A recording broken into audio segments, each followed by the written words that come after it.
As we struggle to combat this pandemic and we face the enormous problems in our economy, the issue really is, for most of us, is what is it? Because we don't understand the medical terms used, we don't know the scientific basis for some of the decisions.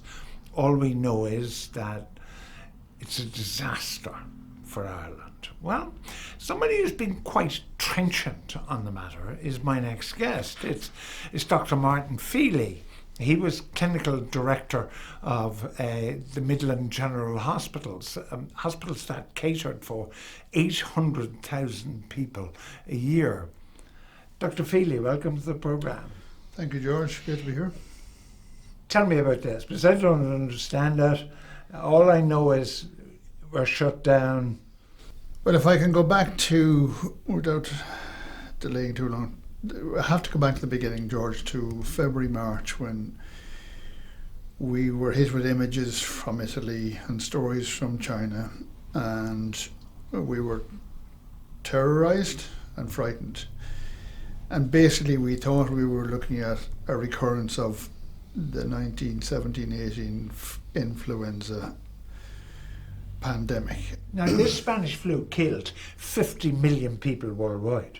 At least. With a much smaller world population. Yes. Well, if you extrapolate to nowadays, in Western Europe it would kill 7 million people. So that's what we thought we were facing. Exactly, and that's interesting because when you look at the projected figures that came out of Imperial College from their so-called modelling, the numbers are quite the same. They predicted 500,000 people, 500,000 dying in England, and the Irish numbers range from 80,000 to 120,000 predicted deaths.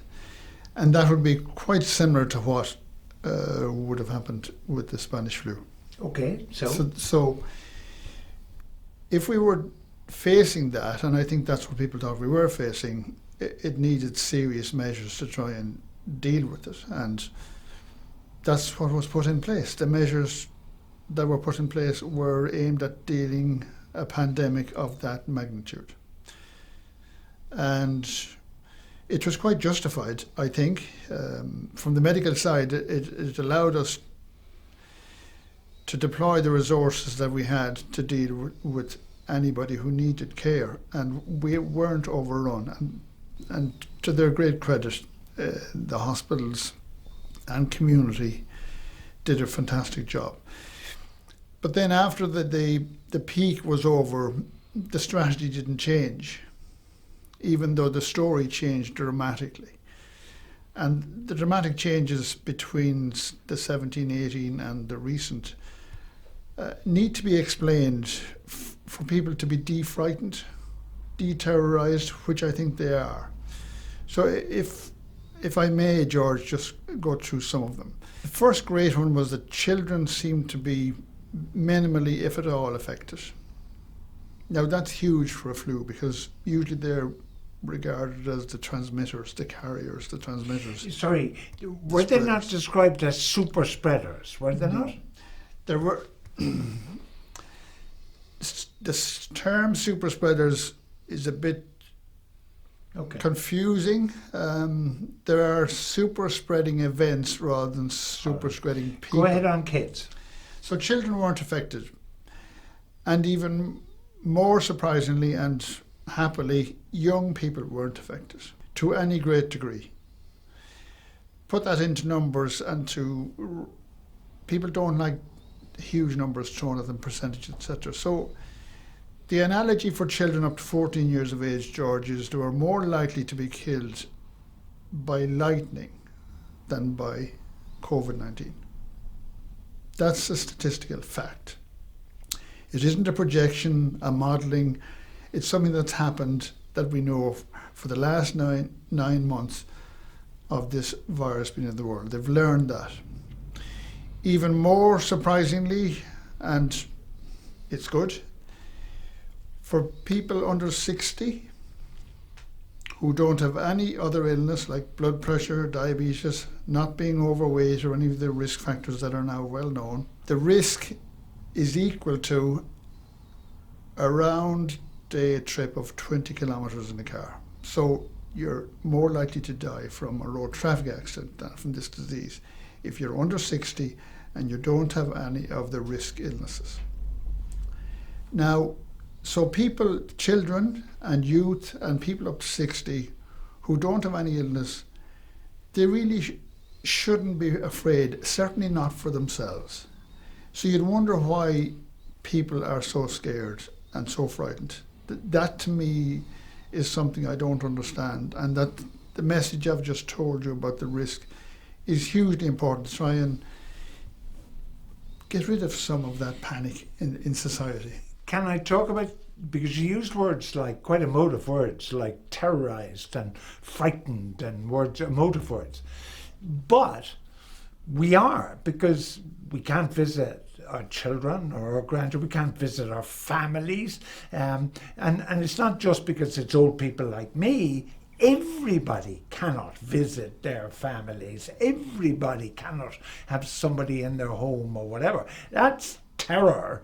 That is frightened. I mean, in fact, I quoted that, like, not since the Black and Tans roamed Ireland in their Crossley wagons have we been subjected to such draconian rules. Well, there's much talk about denial of freedoms, and I must say it's quite disturbing from a national point of view, from a citizen point of view. What's really disturbing is that it's an international problem. It's not just here, and there are serious objections, not to say civil unrest in other countries against this kind of thing, and it's understandable. I'm not sure. I do know it's not necessary. Can you explain to me what it is? If it kills some people, and we know that, as you've said, it's primarily people like me and or people who have conditions. 93% of the people who have died have had what they call comorbidity, some other illness. Now, if that is the case, and another phrase you used was changing strategy. Now, if it's my beloved Irish rugby team, I expect them, when Johnny Sexton can't play and they have a different out half, that they might have a different strategy, or they're playing a different team, they're playing England rather than Italy. Can we apply different strategies to medicine, which is a much more exact science, is it not, than rugby union? It's perceived as being exact and precise, but I'm not sure that the present strategy could be regarded as either of those things. So if we just go back to where I was in terms of children and youth and healthy people, and it goes back to your question, why do these people need to be subjected to these restrictions and limitations of basic life freedom? And what's the justification for that? I don't know the answer to that. The one positive thing that the country government, NEFID I presume, did was allow schools to open. That was huge, and it is huge, and they deserve credit for that. But why people should be stopped, young healthy people should be stopped going to pubs, going to football matches, playing football matches, even training for football, going to concerts, to me is a mystery. Does that mean that you are less appalled by a bunch of young fellas having pints in the village street? The Spanish Church. Absolutely. In Galway. Absolutely. Yeah. But to me, I regard that as a silent, a bit of a rebellion, not quite a rebellion, but civil unrest, and a demonstration of their resistance to the measures. I would have no problem at all with that. I think it's perfectly correct. And it's not a risk to anybody. And further to that, George, I think as a manifestation of the fear and terror that is out there, politicians and civil leaders, believe it or not, asked and demanded that the army come in to to quell that. Like, to me, that's ridiculous. Like overreaction. Well, it's doesn't more begin it. ridiculous, dare I say it. I'm not going to ask you for your opinion as a doctor on democracy, although you are a Democrat. Like, isn't there a worry, if we just get off the medicine for a sec, isn't there a worry that if in 2020 they can lock us up by having the guards, and I've been stopped by the Guardian and going about my lawful business. If they can use the guards in 2020 because of a pandemic, can they not in 2023, 4, 5 use the guards and the army on some other pretext to lock us up? Are you not worried about that? Worried is an understatement. If we let them away with this, it's inevitable, what you've just said. And the mystery to me is why there hasn't been more civil unrest. I don't understand that. I wonder. Now hold on a minute here. No, you're not actually fomenting rebellion, are you? Not quite rebellion, no. But we don't. Maybe we're not allowed to speak out against the system as it is at the moment. Maybe we're not allowed. I don't think that's right for a start. If you can't show your objection or speak your mind, is that not a worry? And it is going to lead where you've just said. So what are you suggesting? You suggesting we shouldn't object and shouldn't resist and allow the inevitable to happen? Why I'm talking to you is because you were bringing to the party a viewpoint that has not been generally expressed. I've been asked and told that I need to get more medical people speaking the same message that I am. And I'm mystified by that, because this is not a medical discussion. This is a discussion for society. They know, or they should know, I've just told you what the risks are, yes? Yeah. And they should decide. Sorry, can we restate the risks? Children, by and large, are not going to get this. Anybody under the age of 60 might test positive, but is unlikely to die. The people most at risk are over 60 with some other medical condition. So let's restate that. Absolutely, and even over 60 and with the medical condition is not as dire as was predicted. Why has there been no change in strategy? Why is it suggested on the 9 o'clock news every night about deaths, tests, and some figure called, per 100,000, which nobody understands? Why is that, therefore? You keep asking this question, but it really isn't a question for me. The suspicion is that NEFID are influenced by a small number of people, and they seem to have total influence and control over government decisions. There's no opposition, so therefore in free fall. You're not allowed to speak out. You can't get access to airwaves or even the bloody media to give your message. It took me 2 months to get something into the Irish Times, and Paul Cullen deserves great credit, and I'm grateful to him for that. But the difficulty to get out there with your message and to speak anything that's contra to the hymn that they want sung is extremely difficult. And it goes back to what I said a few minutes ago. You seem to object to me recommending that people show their feelings or their attitudes to the present lockdown scenario.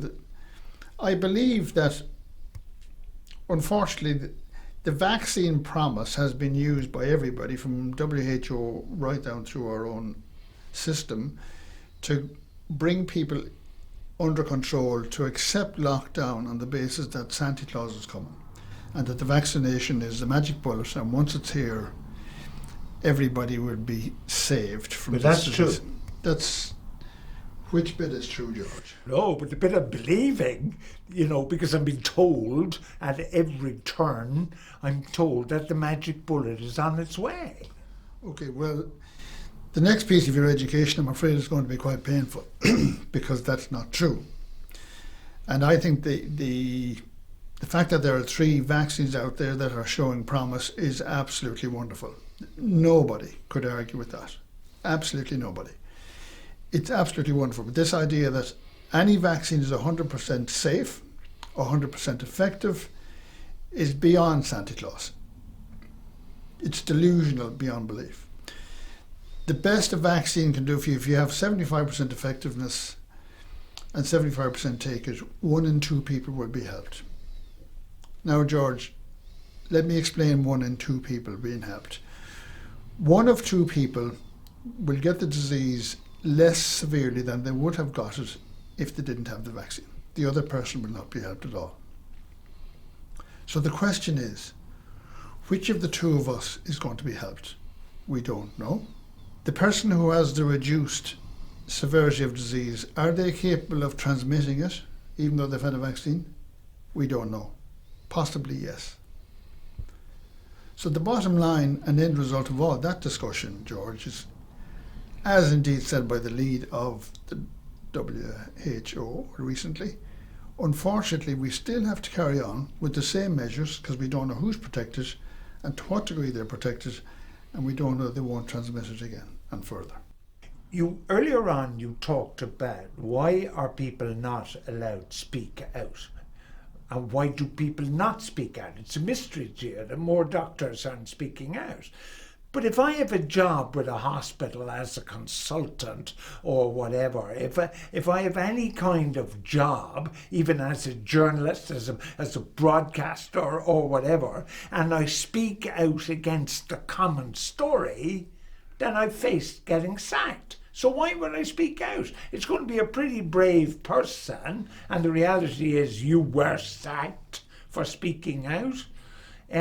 Why would you speak out? And that's the nub, why there are no questions, and it is why we've done this. And I just wish, and we will, have another session on covidrecovery.ie.